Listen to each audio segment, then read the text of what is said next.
Del libro La actitud mental positiva, un camino hacia el éxito, de los autores Napoleon Hill y W. Clement Stone. Segunda parte. 5 bombas mentales para enfrentarse al éxito. Capítulo 6. ¿Tiene usted un problema? Estupendo. ¿Tiene usted un problema? Estupendo. ¿Por qué? Porque las repetidas victorias sobre sus problemas constituyen los peldaños de la escalera que le conducirá al éxito. A cada victoria aumenta su sabiduría, su situación y su experiencia. Como persona, se sentirá usted mejor, más madura y más afortunada cada vez que tropieza con un problema, lo aborda y lo supera con una actitud mental positiva. Deténgase a pensar en ello un instante. ¿Conoce usted un solo ejemplo en que un verdadero logro de su vida personal o de la vida de algún personaje histórico no se haya debido a un problema con el que tuvo que enfrentarse? Todos tenemos problemas. Ello se debe a que usted y todo lo que existe en el universo se hallan en un constante proceso de cambio. El cambio es una ley natural inexorable. Lo importante para usted es que el éxito o el fracaso que puedan producirse al afrontar los desafíos del cambio dependen de su actitud mental. Puede usted dirigir sus pensamientos y controlar sus emociones, regulando de este modo su actitud. Puede elegir entre una actitud positiva o una actitud negativa. Puede adoptar la decisión de influir, utilizar, controlar o bien establecer relaciones armoniosas con los cambios que se produzcan en sí mismo y en su ambiente. Puede encauzar su destino. Si afronta los desafíos del cambio con una actitud mental positiva, podrá resolver con inteligencia todos los problemas que se le planteen. ¿Cómo se afronta un problema con una actitud mental positiva? Si usted conoce y cree en el primer y principal elemento de una actitud mental positiva, Dios es siempre un Dios bueno. Entonces podrá utilizar con eficacia la fórmula siguiente y afrontar sus problemas.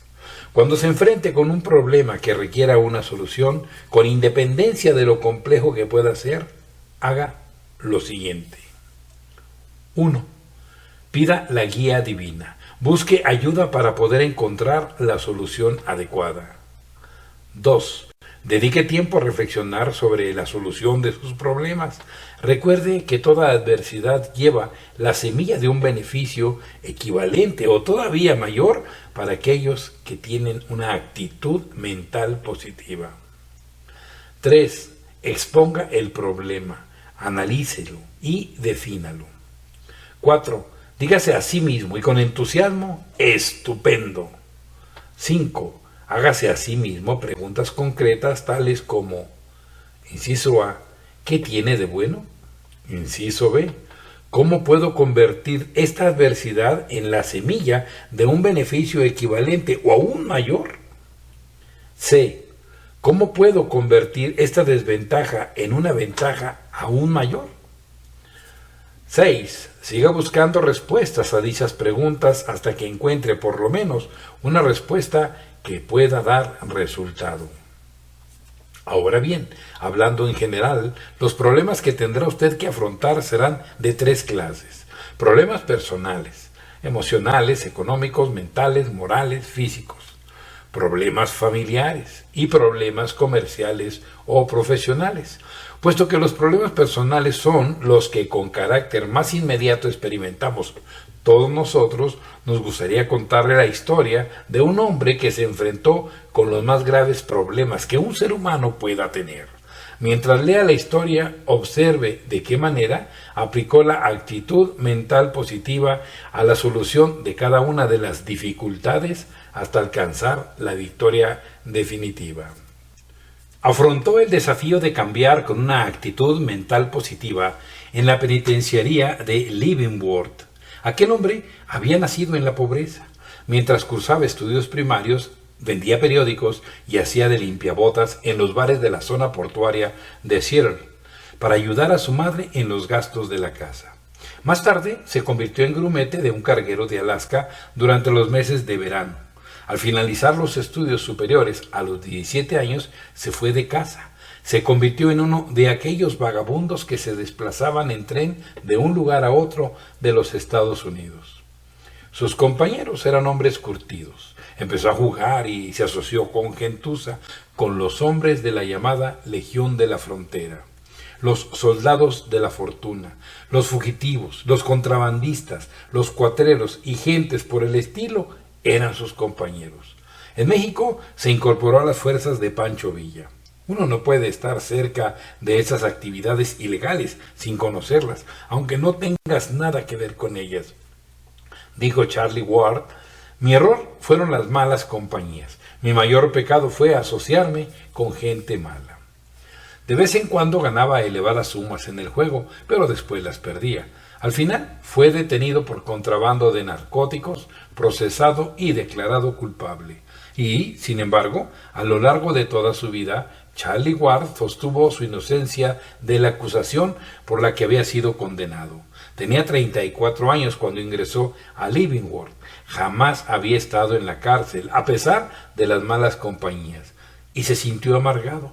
Juró que ninguna prisión iba a ser lo suficientemente fuerte como para retenerle y aguardó la oportunidad de escapar. Pero entonces ocurrió algo. Charlie decidió cambiar su actitud de negativa a positiva. Afrontó el desafío de cambiar con una actitud mental positiva. Algo en su interior le dijo que dejara de ser hostil, que se convirtiera en el mejor recluso de la prisión. A partir de aquel momento, toda la corriente de su vida empezó a fluir en la dirección que le era más favorable. Gracias al simple cambio de una actitud mental negativa a una actitud mental positiva, Charlie Ward empezó a ser dueño de sí mismo. Cambió el sentido de su agresiva personalidad. Perdonó a los agentes federales causantes de su situación. Dejó de odiar al juez que le había sentenciado. Echó una mirada objetiva al Charlie Ward del pasado y decidió evitar en el futuro el menor asomo de mal. Intentó por todos los medios que su permanencia en la prisión resultara lo más agradable posible. En primer lugar, se hizo unas cuantas preguntas y por primera vez en su vida de adulto halló la respuesta en los libros y sobre todo en la Biblia. En su celda de la prisión empezó a leer la Biblia, la leyó y volvió a leerla. A partir de entonces y hasta la fecha de su muerte, acaecida a los 74 años, siguió leyéndola todos los días, buscando en ella inspiración, guía y ayuda. Gracias a este cambio que se había producido en su actitud y por consiguiente en su comportamiento, empezó a llamar favorablemente la atención de los funcionarios de la penitenciaría. Y un día un recluso que trabajaba en las oficinas le dijo que otro recluso que trabajaba en la central eléctrica iba a ser liberado dentro de 3 meses. Charlie Ward apenas sabía nada de electricidad, pero en la biblioteca de la prisión había libros sobre electricidad y estudió, aprendiendo todo lo que aquellos libros podían enseñarle. Al término de los 3 meses, Charlie ya estaba preparado y solicitó el puesto. Algo en sus modales y en su tono de voz impresionó al director adjunto. Este algo era la seriedad y la sinceridad de la actitud mental positiva de Charlie Ward. Obtuvo el puesto. Gracias a sus continuos estudios y a su trabajo con una actitud mental positiva, Charlie Ward se convirtió en superintendente de la central eléctrica de la prisión con 150 hombres bajo sus órdenes. A cada uno de ellos trataba de alentarlo con el fin de que sacara el mejor partido de su situación. Cuando Herbert Hughes Bigelow, director de la Brown and Bigelow de St. Paul, Minnesota, ingresó en Leavenworth por un delito de evasión de impuestos, Charlie Ward hizo también amistad con él. Es más, se tomó toda clase de molestias para animar a Bigelow a adaptarse al ambiente. El señor Bigelow tuvo en tanta estima la amistad y la ayuda de Charlie que, cuando estaba a punto de finalizar su periodo de condena en la prisión, le dijo: «Has sido muy bueno conmigo. Cuando salgas, ven a San Paul. Tendremos un empleo para ti». 5 semanas más tarde, Charlie salió de la prisión y se dirigió a San Paulo. Cumpliendo lo prometido, el señor Bigelow le dio a Charlie un empleo de obrero con un salario de $25 semanales. Gracias a su actitud mental positiva, Charlie ascendió a capataz en 2 meses. Al cabo de un año fue nombrado superintendente. Al final se convirtió en vicepresidente y director general, y a la muerte del señor Bigelow, Charlie fue nombrado presidente de la Brown and Bigelow y siguió ocupando este cargo hasta su muerte acaecida muchos años más tarde. Bajo la dirección de Charlie, las ventas aumentaron de menos de $3 millones a más de 50 millones anuales. Brown and Bigelow se convirtió en la empresa más importante del sector. Gracias a su actitud mental positiva y a su deseo de ayudar a los menos afortunados, Ward alcanzó por su parte la paz de espíritu, la felicidad, el amor y las mejores cosas de la vida. Por decreto presidencial recuperó sus derechos de ciudadano en reconocimiento a su vida ejemplar. Quienes le conocían le apreciaban sobremanera y se sentían inspirados a ayudar también a los demás. Tal vez una de sus más insólitas y elogiosas actividades fue la de proporcionar trabajo a más de 500 hombres y mujeres salidos de las prisiones. Estos siguieron rehabilitándose bajo su atenta y comprensiva guía e inspiración. Jamás olvidó que él también había sido un recluso. Llevaba un brazal con una etiqueta en la que figuraba su viejo número de recluso como símbolo. Charlie Ward había sido condenado a una pena de prisión. Fue estupendo. ¿Por qué? ¿Quién sabe lo que hubiera podido ser de Charlie Ward de haber seguido por el camino que había emprendido? En cambio, en la cárcel se enfrentó con el reto del cambio y ahí aprendió a utilizar la actitud mental positiva para resolver sus problemas personales. Hizo que su mundo fuera un mundo mejor en el que poder vivir. Se convirtió en un hombre mejor y más maduro. Nadie sabrá jamás exactamente el número de necesitados que han rezado pidiendo bendiciones para Charlie Ward en respuesta a sus más íntimos pensamientos. Estuve desnudo y me vestisteis. Estuve enfermo y me visitasteis. Estuve en la cárcel y vinisteis a verme. Afortunadamente, no todo el mundo se enfrenta con problemas tan graves como los que Charlie Ward tuvo que afrontar y resolver. Sin embargo, su historia encierra una lección, aparte de haber cambiado su actitud de negativa a positiva. Como usted recordará, el propio Charlie dijo: "Mi mayor error fueron las malas compañías". Las actitudes negativas son a menudo contagiosas y las malas costumbres también. Examine sus compañías y procure que éstas sean lo más recomendables posible. Uno de los mayores servicios que puede prestar a los niños es inducirles a que seleccionen amigos y compañeros adecuados. Recuerde, el vicio es un monstruo de tan horrible semblante que basta con verlo para que lo aborrezcamos. Pero viéndolo a menudo y familiarizándonos con su rostro, primero lo toleramos, después lo compadecemos y finalmente lo abrazamos. Otra fuerza contra la que el ser humano tiene que combatir y que, si no se afronta con una actitud mental positiva, puede provocar la destrucción física, moral y mental, es el poder de la sexualidad. La sexualidad es el factor que plantea el mayor desafío de cambio. Todo ser humano tiene capacidad para decidir si utilizará la tremenda fuerza de la sexualidad para el bien o para el mal. Cada ser humano tiene que luchar con los problemas que surgirán en su vida a causa de la sexualidad. ¿Puede usted cambiar la sexualidad en virtud o en vicio? Uno de los dones más grandes de Dios a la humanidad es el poder de procrear un ser humano. La sexualidad es el medio de la procreación. Es un poder y, como todo poder, puede utilizarse para bien o para mal. La sexualidad es una función física del cuerpo controlada por el subconsciente y por la conciencia. Los órganos físicos de la sexualidad, obra de Dios, son buenos como toda su creación. La pequeña diferencia, que constituye una gran diferencia entre el hecho de que el poder de la sexualidad sea un vicio o una virtud, es la actitud mental. La emoción inherente a la sexualidad es una de las fuerzas más poderosas del subconsciente. Los efectos de su fuerza motivadora pueden ser observados mucho antes de la adolescencia. Este poder se mezcla con el impulso de todas las demás emociones y lo intensifica. Cuando se halla en conflicto con la voluntad de la conciencia, el poder de la imaginación, al afectar al aspecto emotivo de la sexualidad, tiene tendencia a salir triunfante, a menos que la conciencia utilice su poder para influir, utilizar, controlar y establecer unas armoniosas relaciones con los poderes del subconsciente. Tiene usted la capacidad de elegir. Elija sabiamente con una actitud mental positiva.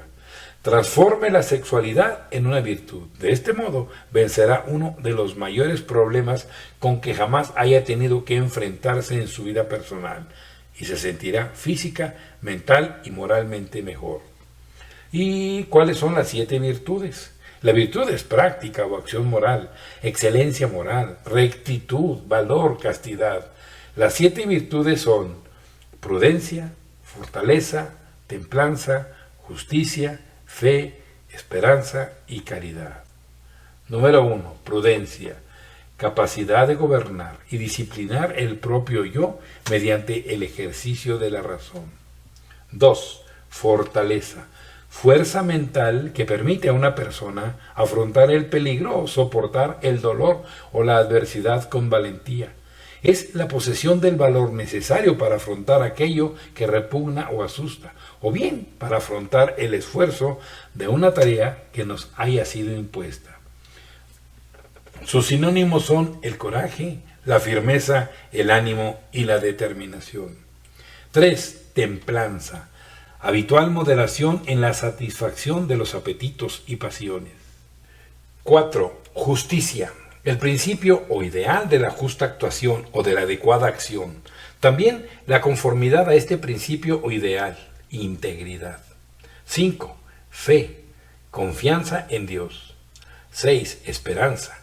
El deseo, ansiando obtener lo que se desea, o la creencia de que ello puede conseguirse. 7. Caridad. El acto de amar a todos los hombres como hermanos porque son hijos de Dios. Acentúa la benevolencia en la entrega y en la amplia comprensión de los demás con generosa tolerancia. ¿Cómo puede usted cambiar el poder de la sexualidad en lo bueno y lo bello?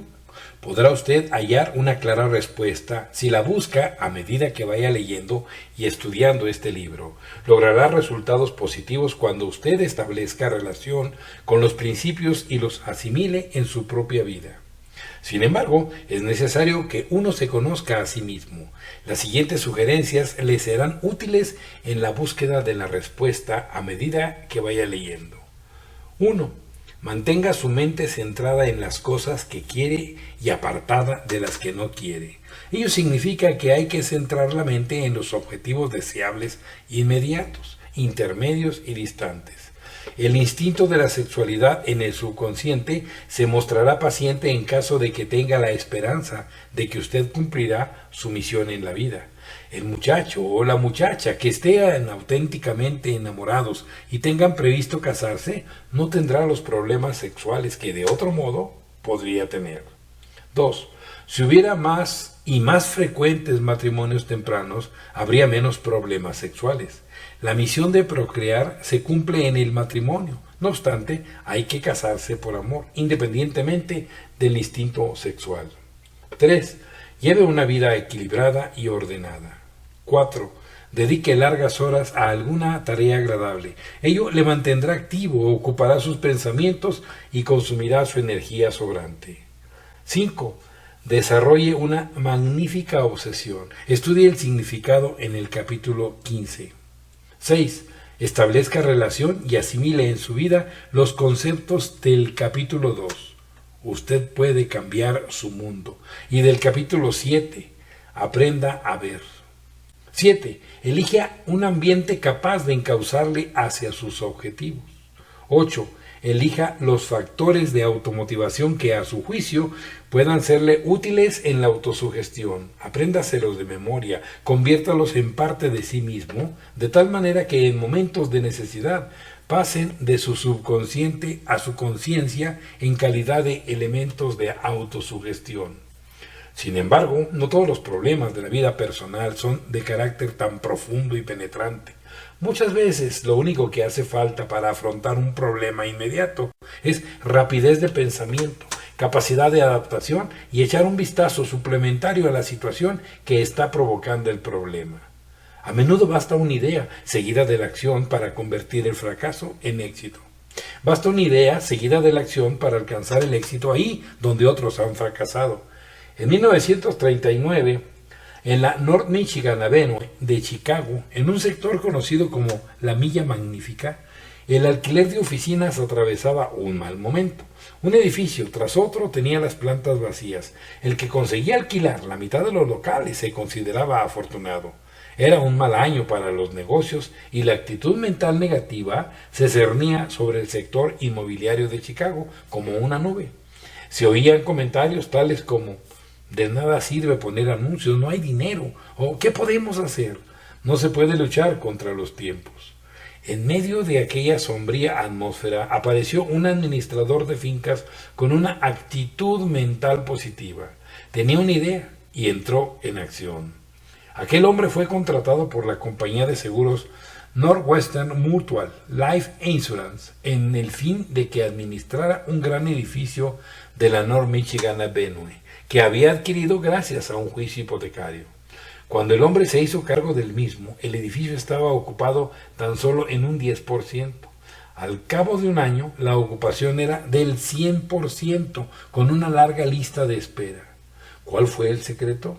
El nuevo administrador aceptó el problema de la falta de demanda de despachos como un reto y no ya como una desgracia. He aquí lo que hizo, según él mismo explicó en el transcurso de una entrevista.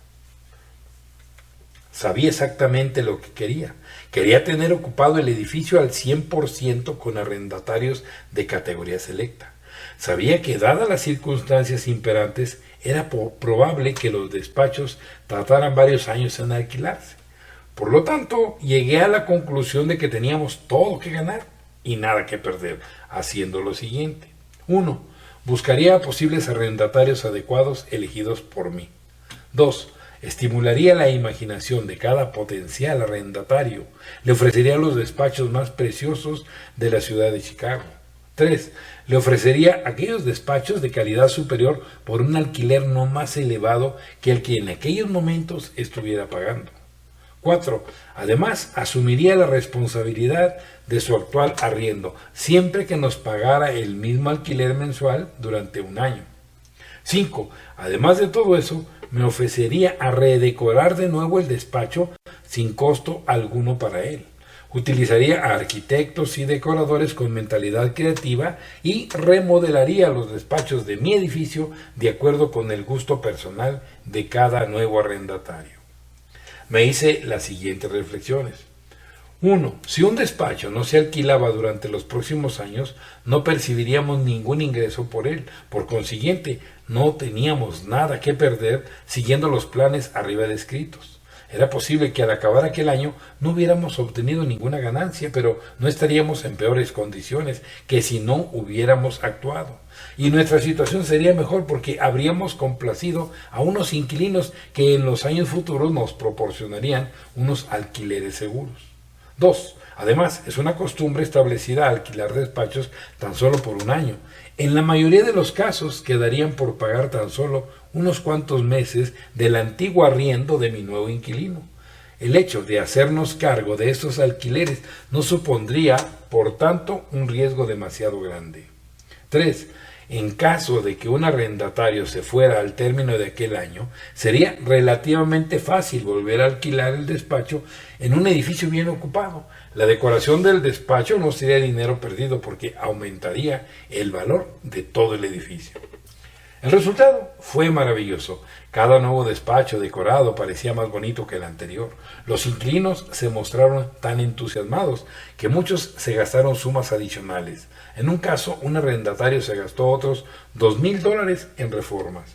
Y así, al término de aquel año, el edificio, que había empezado con solo un 10% de ocupación, terminó ocupado al 100%. Ninguno de los inquilinos quiso marcharse tras expirar el contrato de un año. Se mostraban contentos con sus nuevos despachos ultramodernos y nos ganamos su aprecio al no aumentar los alquileres cuando venció su primer contrato de un año. Nos gustaría que reflexionara usted acerca de esta historia. Era un hombre que se enfrentaba con un grave problema. Tenía en sus manos un gigantesco edificio que tenía 9 despachos vacíos, por cada uno ocupado. Y, sin embargo, el edificio estaba ocupado en un 100% al finalizar el año.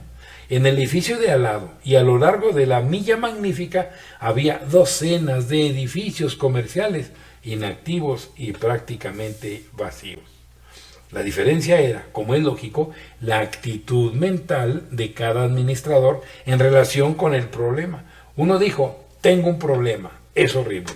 El otro dijo, en cambio, tengo un problema, estupendo. El hombre que considera sus problemas como oportunidades en potencia y que los examina en busca del elemento positivo que sin duda contienen, es el hombre que comprende la esencia de la actitud mental positiva. El hombre que desarrolla una idea que puede dar resultados y la acompaña de la acción convertirá el fracaso en un éxito. La norma se repite una y otra vez. Los problemas y las dificultades se convierten en lo mejor que nos hubiera podido ocurrir siempre y cuando los transformemos en ventajas. Como usted ve, el problema con el que se enfrentó el administrador de la finca ocurrió durante los años de la depresión. La situación era todavía muy grave en el año 1939 en que resolvió su problema, pero había sido mucho peor. Los problemas económicos de la nación y del mundo surgieron como resultado de la depresión. Estas depresiones se deben a los ciclos de la vida económica de una o de varias naciones. Sin embargo, no hay por qué permanecer ociosos, no hay necesidad de dejarse zarandear de un lado para otro por los ciclos de la vida. Es posible afrontar el problema de los ciclos y superarlo con inteligencia. Al hacerlo así, a menudo se hace fortuna. Haga fortuna o alcance sus objetivos por medio de la comprensión de los ciclos y las tendencias. Hace muchos años, Paul Raymond, vicepresidente encargado de los préstamos del American National Bank y de la Trust Company de Chicago, prestó un servicio a los clientes de su banco. Les envió el libro de Dewey y Dakin titulado Ciclos. Posteriormente, muchos de aquellos clientes hicieron grandes fortunas, aprendieron y comprendieron la teoría de los ciclos y tendencias comerciales. Algunos pertenecerán al grupo de personas que no perderán las fortunas que amasaron, con independencia de los cambios económicos. Edward R. Dewey, que ha sido durante muchos años director de la Fundación para el Estudio de los Ciclos, señala que todo organismo viviente, sea este un individuo, un negocio o una nación, crece hasta alcanzar la madurez, se estanca y muere, e indica, lo que no es menos importante, una solución por medio de la cual, aparte de la tendencia o el ciclo, usted como individuo puede hacer algo al respecto. Puede afrontar con éxito el desafío del cambio, puede desafiar la tendencia en relación con usted mismo y con sus propios intereses, independientemente de la tendencia general con la nueva vida, nuevo brío, nuevas ideas y nueva actividad.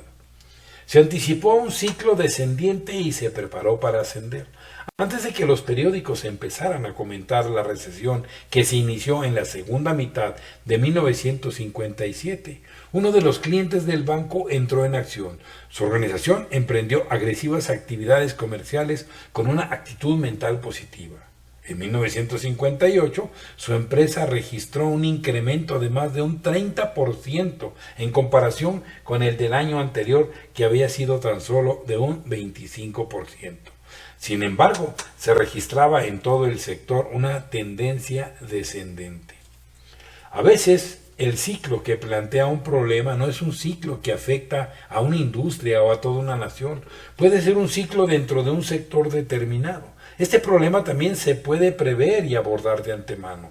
Piense en el constante desarrollo de muchas empresas norteamericanas que, siguiendo el curso normal de los acontecimientos, hubieran tenido que crecer hasta alcanzar la madurez, estancarse y morir. Y DuPont de News & Company constituye un destacado ejemplo al respecto. Afrontaron el desafío con nueva vida, nuevo brío, nuevas ideas, nueva actividad. Es ocioso señalar que la A.D. DuPont de News & Company ha seguido creciendo, pero ¿cuál es la causa de su éxito? ¿Por qué no ha seguido el ciclo natural del desarrollo hasta alcanzar la madurez, el estancamiento y la muerte? La DuPont ha afrontado el desafío del cambio con nueva vida, nuevo brío, nuevas ideas, nueva actividad. Sus ejecutivos han abordado el problema con una actitud mental positiva y con voluntad de superarlo. Han seguido realizando investigaciones y están haciendo constantemente nuevos descubrimientos, desarrollando nuevos productos y perfeccionando los anteriores. Inyectan nuevos ímpetus en su gestión y analizan y mejoran sus métodos de venta. Aprenda de su éxito.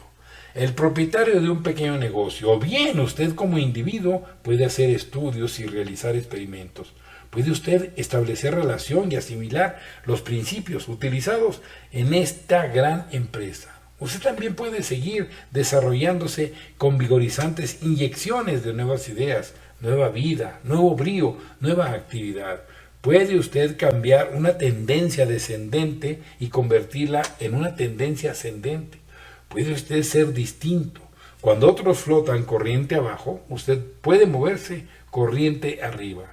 Por consiguiente, muchos de los ejemplos que se han ofrecido y se ofrecerán en este libro vienen a decirle que si tiene un problema, estupendo.